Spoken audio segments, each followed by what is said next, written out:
Hey, this is Glendon Cameron with something new for you. BadAss Products by BadAss Hustlers. The first hustler to offer himself up to the process is Rick Kadets, the creator of the 50 cal razor, which has an awesome Kickstarter campaign going on right now. I'm getting a razor and I encourage you to get one also. But more so, check out the creative process of a disruptive hustler. If you want to know something about starting a business, check it out. Rick went from nothing to having a viable concern in 11 months. I enjoyed the interview and I think you will too.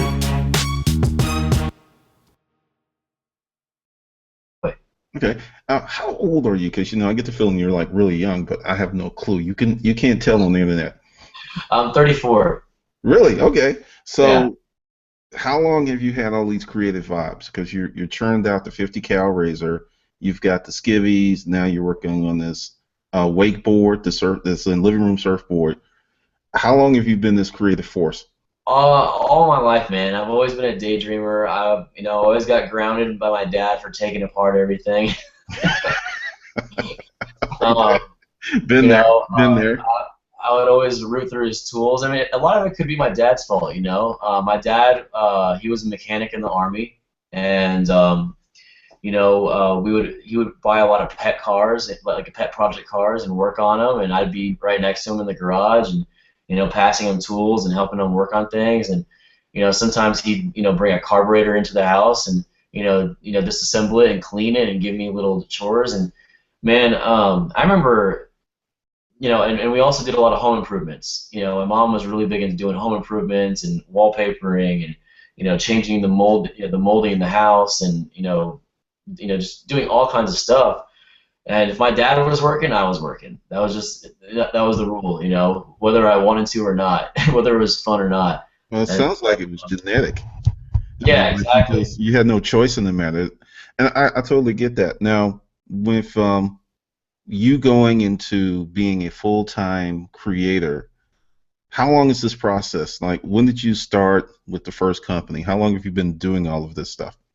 I started back in right around this time, late March, early April, and we started basically working with a cosmetic lab and creating different beard products. And I actually have 11 products that are production ready, but we're going to go ahead and just kind of shelf that right now just because we want to focus on different areas of the company. When I started doing that, everyone thought like, oh, Cox and the beard company, and I was like, oh, putting the brakes on that because I don't want to enter the market as the beard company. I want it to be the lifestyle company, and we decided that the most well-rounded thing to do would be to basically start with clothing, and and people will get a better idea of what Coxon really is, and then move into kind of like these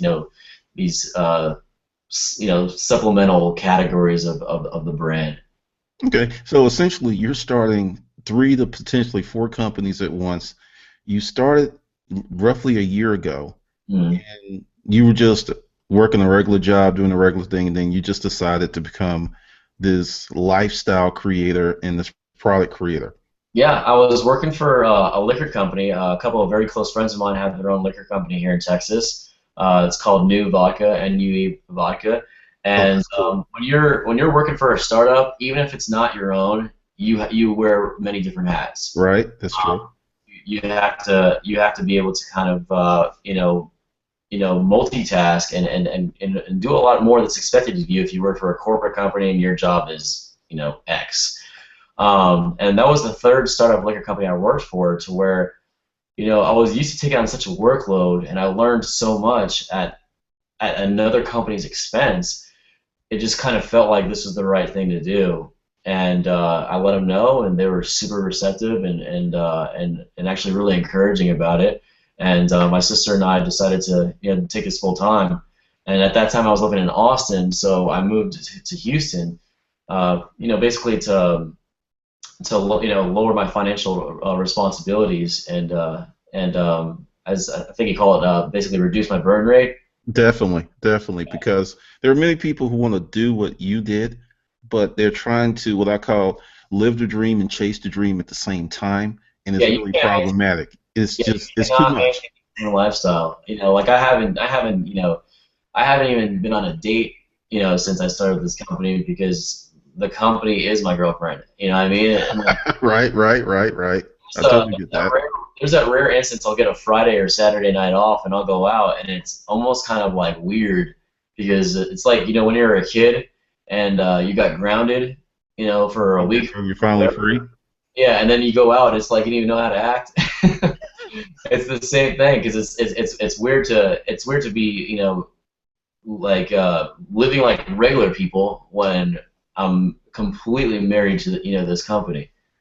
Well, that's one of the things that many people don't understand is when you start a company, it is your family, it is your baby, it's your husband, it's your wife, it's whatever.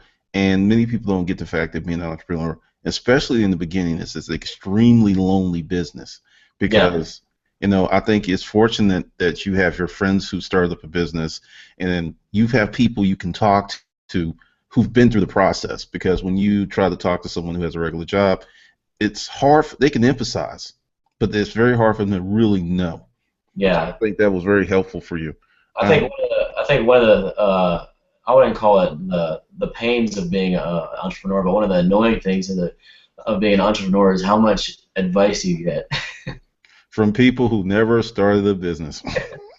I'm never running short of advice.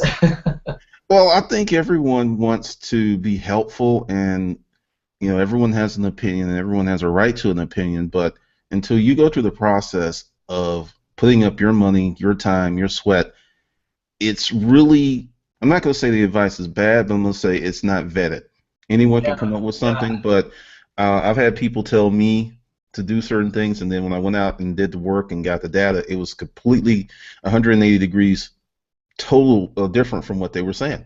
yeah. I mean, and in addition to that, I think people want to feel creative, and they'll pick up the ball where you ran it and try to take it to the last 2 yards and be like, oh, you should do this.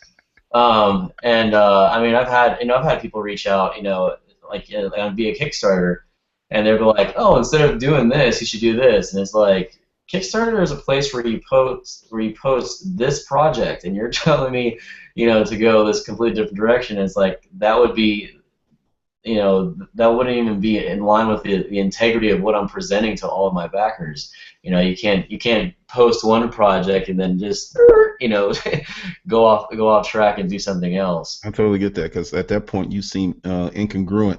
Now you mentioned Kickstarter. Now, fortunately, you've already funded your project. You went past what you wanted.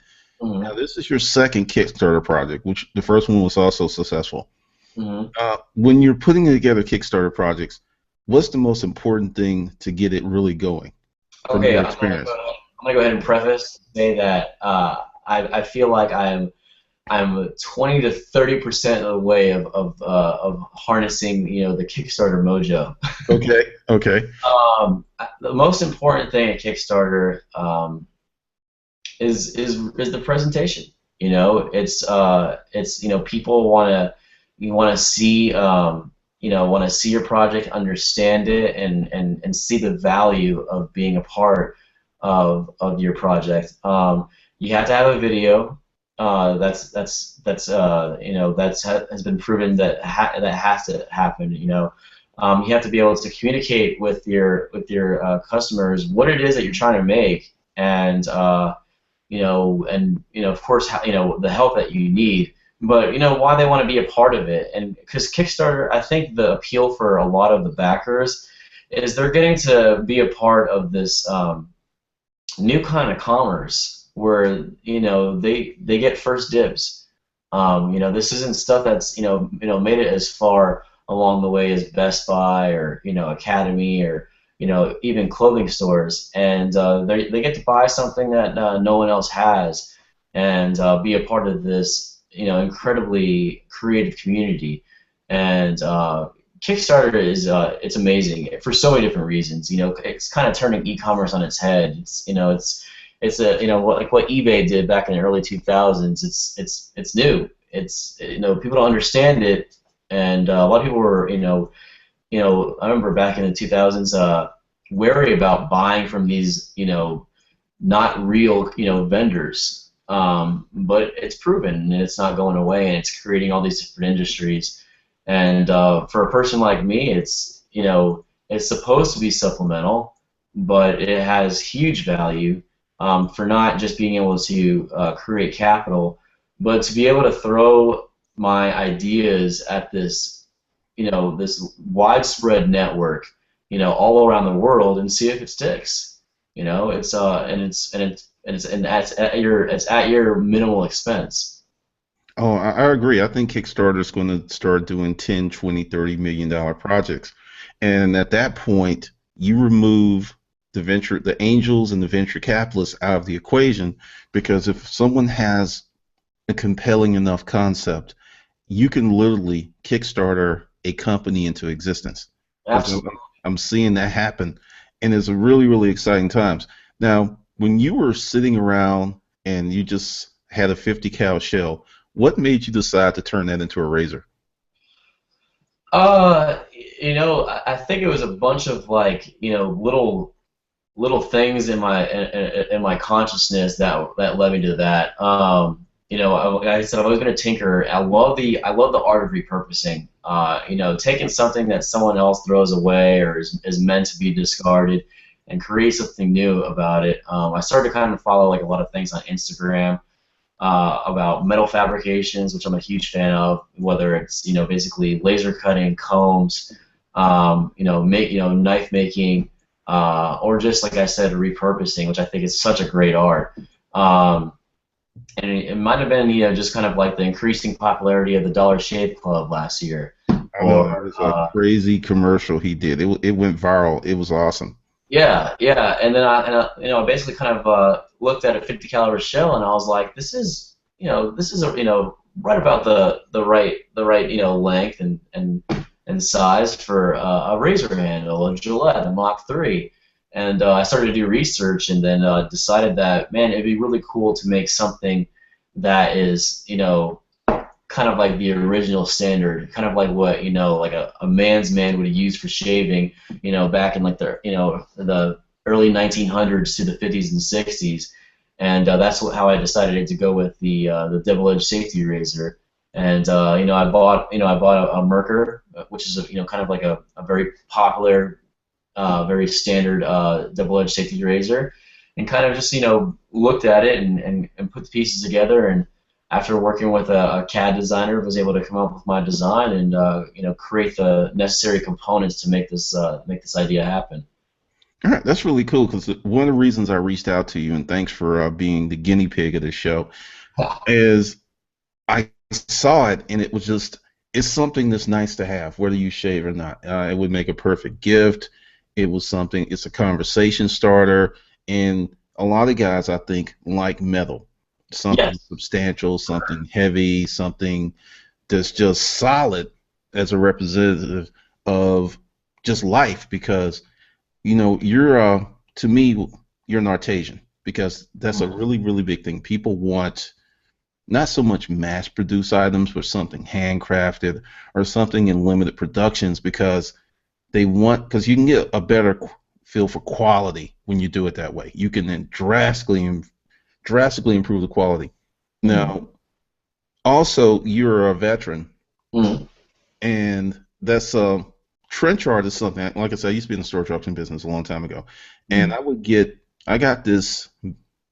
I think it was an M30 carbine with a helmet on it, and it was a lamp that this guy had Oh, made, and I put it up on eBay, and the thing went for like $900. It just blew me away, because trench art, from because you're a real vet from the war conflict. I mean, so you've got a lot of guys out there, and just something else. I don't know if you know this, but were you ever in the war zone when you were serving? no, Okay. no. I don't know. You still may be able to get it, but veterans that served during combat era, they've got different loans available to them. So I don't know if you know that, but you've got guys who are coming back and they're making stuff, because there's this so many stories, so many veterans who are doing things, and in this rather tough economy, I think starting your own business is seriously a way to go, because you've got the discipline, you've lived a regimented life for a long time, and you've got a good group of fellows. You've got a family from being in the service. Yeah, for sure. There's I've had a lot of extremely positive feedback. A couple of groups in Facebook I'm a part of, like USMC Vets or USMC Family. I'll put my products up there, and just the great feedback. The support, people backing a Kickstarter. They want to see one of their own do well, and it's incredibly inspiring and uplifting, and it's humbling, to see people that are just like yes. One of the guys even commented on one of my Kickstarter. He was like, "I'm buying this because I want you to be the first Marine buddy of mine to be famous." He's like, "I don't know any famous people, so I want you to be famous." Oh, that's awesome. And I'm just like, it's like I said, it's humbling because they want to see you do well, and they are a family in their own rights, and it's a blessing to be a part of that kind of community. Now, going forward, since you're in your first year of entrepreneurship, and it's a really, really strong start. To someone who was out there like you were a year ago, ideals running through their head, they want to start a business. What is the first place they should start? Based on your experience, there's no wrong answer with this. I always tell my sister, I tell my sister every day. I was like, I tell her that we don't go to work, we go to war. And you know, when people have an idea, I think the first thing they should think about is researching who else has this idea and how well are they doing.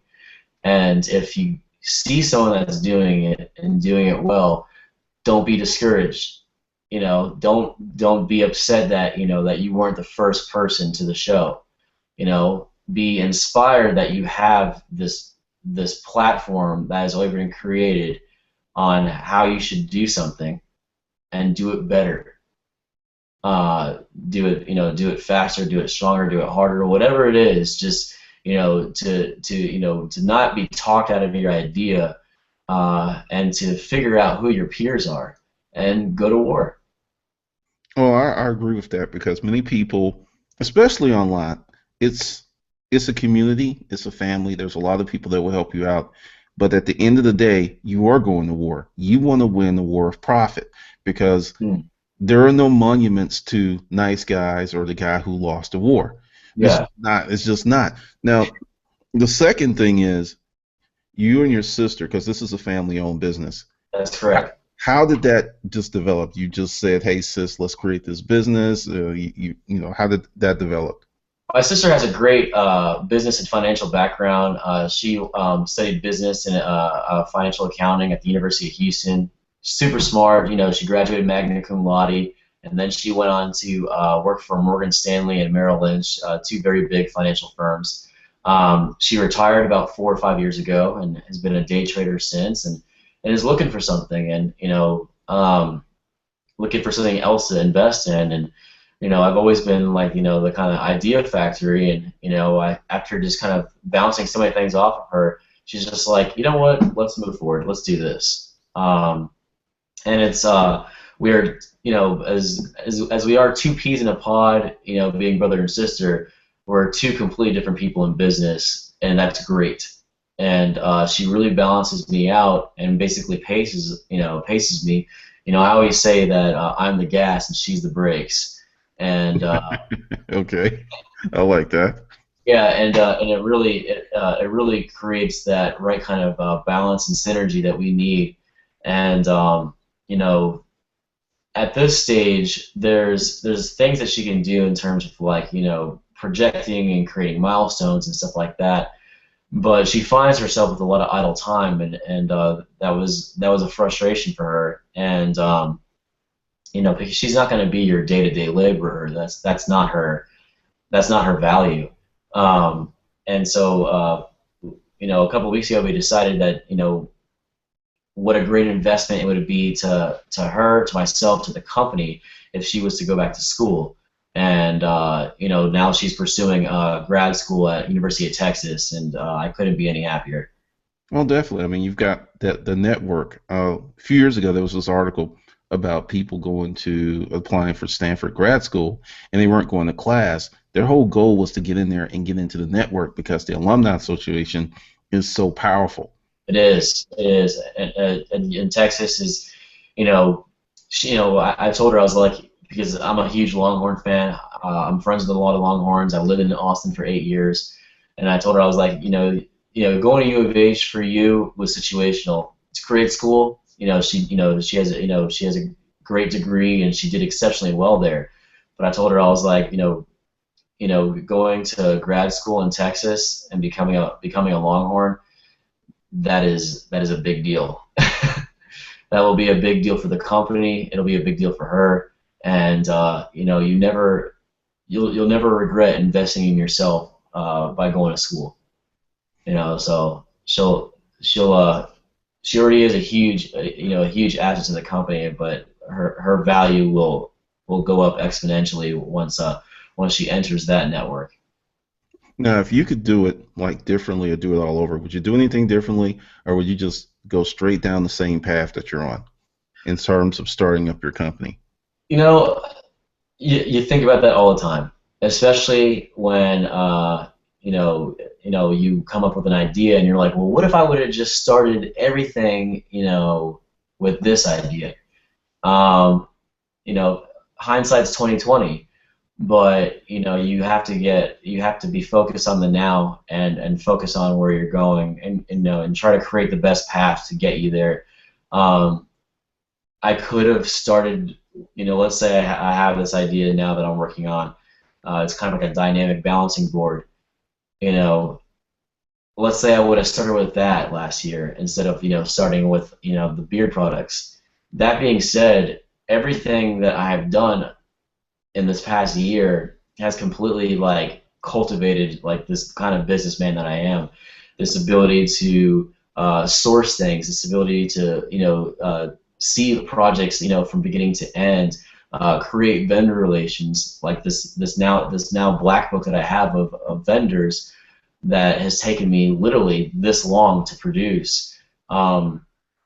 It's hard to look back and see how you can change things, especially because you can't disregard all the experience that you've gained in the past year. I mean, I would say to give any advice to somebody is to just to focus.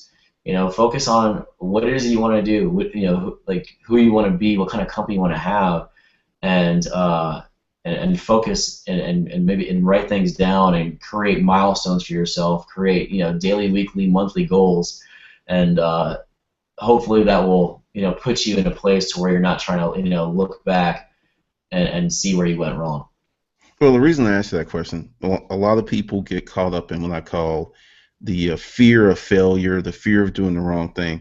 Because if you didn't go the route that you did, we wouldn't even be having this conversation because a friend of mine sent me an email with your 50 cal razor, and that's how we got connected. Because I don't know if it would have happened with the dynamic surfboard or the beard products, but the 50 cal, I mean, it's an exciting project, and it's an exciting product. I mean, it's just very timeless. It looks really cool, and part of this is on this channel, I have a lot of people who are in that I want to start something, I want to build something, I want to create something, and there's this, I call it the magic jelly beans. There are many people who think there's some kind of magic jelly bean to starting a business when really it's just getting started and staying started. And Yeah. whatever happens, whatever comes your way, you just deal with it, and then you revise or you improvise and you just keep moving forward. Now, with that, since you've got all of this stuff going on, you've got the 50 cal razor, you've got the lifestyle company, now the dynamic surfboard. What is your biggest challenge being a dynamic hustler, so to speak, that you're creating all of this stuff and you're moving fast and you're really, really pushing hard? You just gotta pace yourself and prioritize. You know, my sister, sometimes gets worried, and she's like, I feel like you're all over the place, and I let her know. I was like, look, I can understand your concern, but when you have a company and you start to realize that there's a pattern of production, like and let's say that pattern of production is, A, B, and C. I tell her, I was like, just because I'm on, the B process of this project, and we haven't quite got to C, doesn't mean that you can't work on the A process of these other projects. You don't always want to be working A to C, because you don't want to lose all that time. And it's a timely process. Things never happen as fast as you want them to. And That's I can tell you one thing. Since I started work for this company, time moves way too fast. um, Yeah, because there's no such thing as the weekend. I mean, every day is a work day, or it could be, unless you yeah, take time off. for sure, and especially since I started doing Kickstarters, I start to live this life of like, the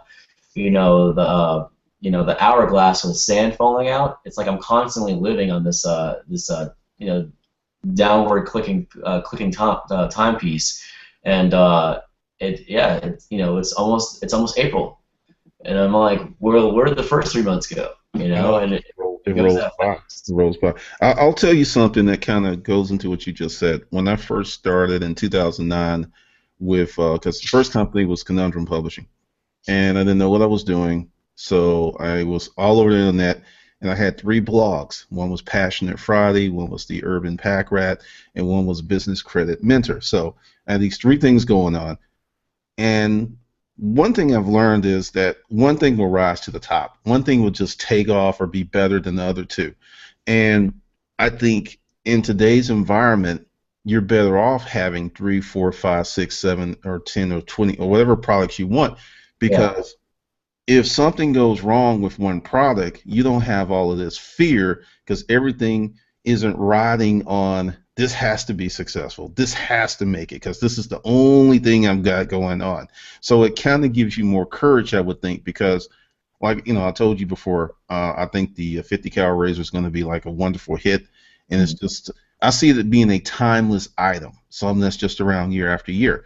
Then if you add these other components, then other things are discovered. Because when I was doing all this stuff, I had no idea that I would be even doing these interviews, or it would have started with the schools, the online. It was just simply I wanted to write a book. mm, And once you get started, the path will reveal itself. So I think focus and having milestones and working hard will just bring you better results. Because I don't think there's a such thing as failure if you don't borrow an amazing amount of money and you use your own money and you move incrementally. yeah. And like one thing I'm sure that you can relate to is like for me, my sister's like, man, you got this going on, this going on, this going on. But as an entrepreneur, I can't have idle hands. I can't be doing nothing. And there's a lot of waiting time with your manufacturers, with your vendors, waiting for samples. Like I was looking at these clothing samples today. It took me 8 days to get. Like it's like, well, what, if I was only working on clothing, what would I do for 8 days? And so that's why you have to constantly keep yourself busy, and also kind of for me keep myself in a creative mindset, to where I'm focusing on these projects. I'm sketching, I'm sourcing, I'm talking to other people that could help me kind of get closer to my objective. And at the end of the day, I'm not making something for a demographic of people that I'm not a part of. I'm making things that I would like to use and I would enjoy, to where whether they're in production or not, I'm still interested and I still want to basically kind of hone in on this craft and and experience it more. Well, one thing that you're doing is you're building yourself into a more valuable version of you. And what I mean by that is what you just said about the clothing and waiting for the samples and dealing with the vendors. And I'm quite sure some of these people they have minimums or runs. Like if we work for you, you got to do 100 or 200, something like that. That experience transfers to something else. And I don't think a lot of people who are trying to shortcut success, get running up, start making crazy money really quick, they're missing what I call a valuable experience. Because once you learn how manufacturers work, that is that's a lesson unto itself. I mean, there are so many things, and then when you get to the point of maybe perhaps opening up your own factory, because when you're dealing with, like you said, the 8-day delay, and getting the samples, and then when you start the production runs, because I used to sell furniture and I used to buy furniture, and we have what's called the apparel mart here in Atlanta, the America's Mart. There's apparel, there's furniture, and I would sometimes go to the fashion shows, and you would have people buying stuff in October for the spring, or you would have stuff, people are putting stuff, like the shows that are going on now, that's for Christmas time. There's such this long lead time that if you don't get into the business and start learning this stuff, it can blindside you if you just have an idea that you're going to put out a clothing line and you're going to do it just like this, and you don't know the seasons, you don't know how the buyers work. There's so much to learn. Yeah, and that's one of the things that I'm really excited about getting into clothing is because for one, it's a great way to be able to communicate my passions with my peers and my consumers and whatnot. This is what I want to make. This is my idea of like how it should be, and what do you guys think? And for the from a consumer's perspective, it's such a low risk investment. It's such a low risk to buy a T-shirt or a hat from somebody that you either are like-minded with, or you like their style or like their art, or even if it's just a feel, you're like, oh, finally someone made a T-shirt that feels great. I think 10 to 15 years ago, shirts weren't that great. You had those big boxy, those box kind of style shirts made out of that very dense, rough cotton. And someone started to realize that, man, it doesn't really matter what's on the T-shirt if it's made out of the right material. This guy's wearing a shirt from an Exxon golf tournament back in 1987, and they're like, sir, why do you wear that shirt? And he's like, man, it's my favorite shirt because it's so comfortable. And people started to realize the importance of textiles and stuff like that, and the importance of a hat to a man. It has to fit right. If it fits right, it doesn't matter what's even on it. I'm gonna wear this for like 5 years. That's true. It can fall apart and you're still wearing it because it's kind of crazy, because there's so many hats that will not fit you correctly, and it's a problem because when you find your hat that really fits well, I suggest everyone, if you go out and buy 2 or 3, because when it gets old and frayed and you want that hat again, it's going to be so hard to find. Oh yeah, yeah, exactly. Like there's one specific type of hat that I wear. It's the Flex Fit, and that's not even like a certain brand. It's a technology. And when I started making my hats, I went to all my buddies. I'm like, tell me about your hat, because everyone has their own kind of hat. They're like, has to be this, this, this, and this. And so I have 4 options of the hats. Like I could never wear the flat bill one. But I have friends that are like, I love the flat bill. Like that they have like that surf and skate kind of style look to them and whatnot. And I was like, all right, cool. I made the hats that I wear, but I'll make the hats that you guys wear too, and they love it. They love it. They love wearing the brand, and they love being able to have input and saying, I want that hat, and if I make it, they buy it. All right, cool.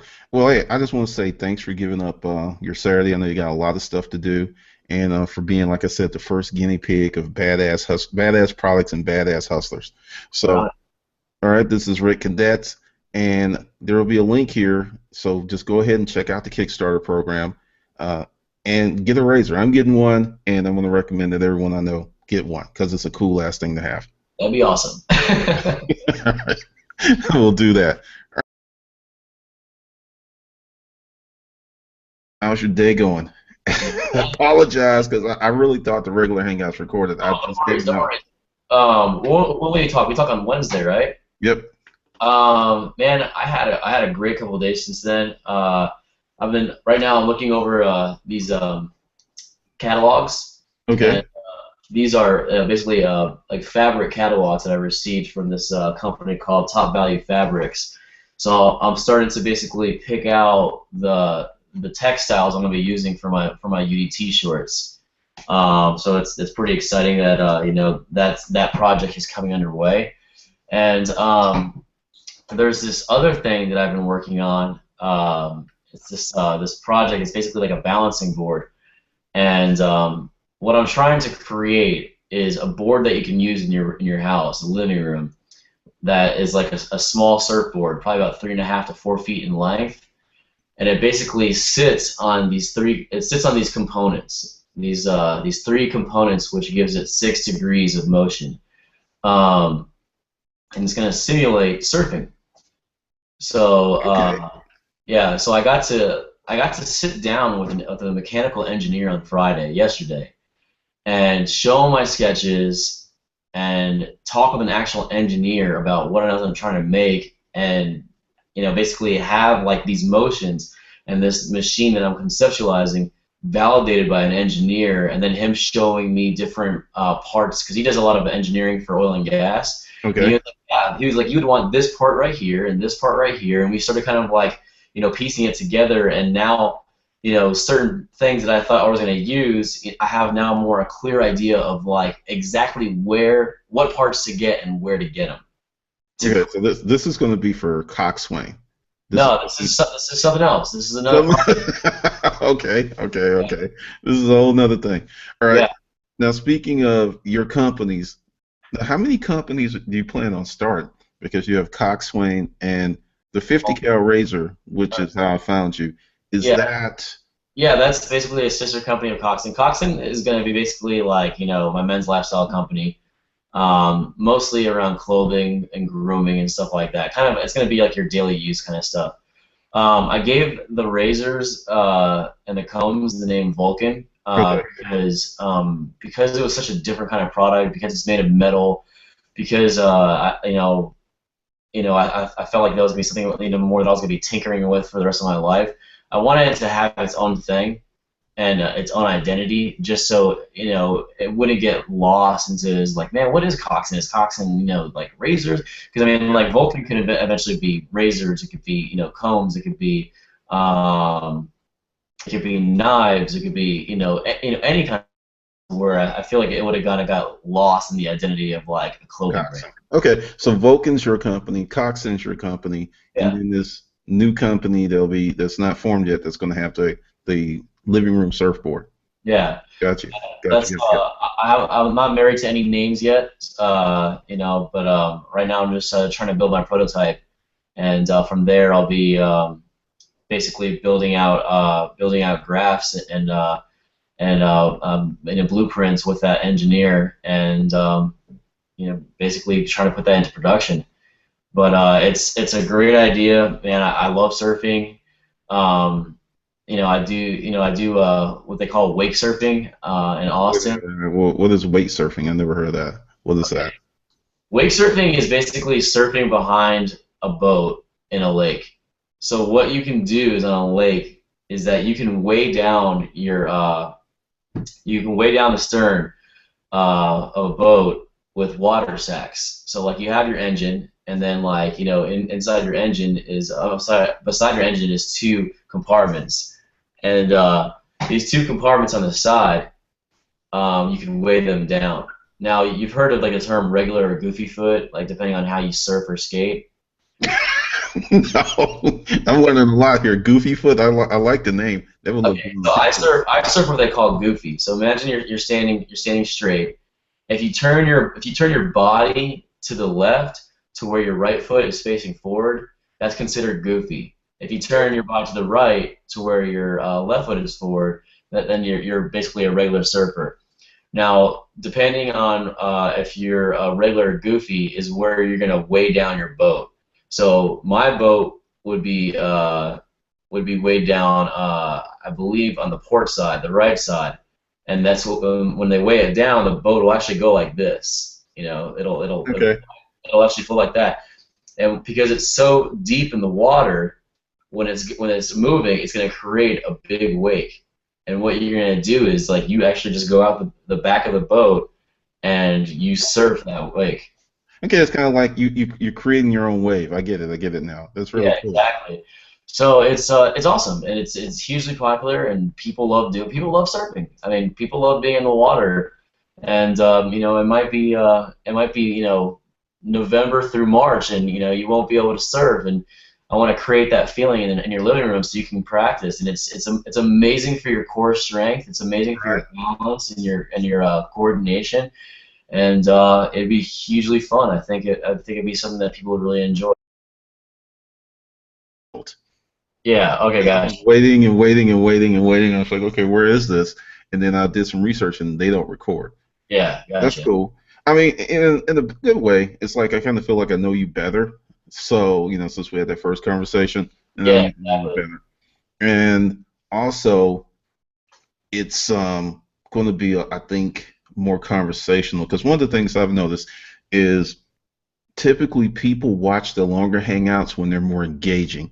If it's just a monotone, dry type deal, then people tend to tune it out. And Yeah.